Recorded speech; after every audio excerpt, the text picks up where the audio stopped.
আজ দীর্ঘ 3 দিন পরে সূর্যের দেখা পেলাম। এই যে সূর্য,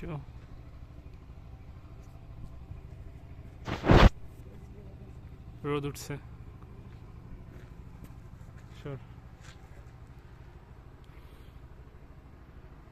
রোদ ওঠার কারণে অনেক সুন্দর লাগতেছে না প্রকৃতিটাকে? এটা দুপুরের ছায়াগুলো পড়তেছে, এটা অনেক সুন্দর লাগে। রোদ যে উঠছে তার প্রমাণ।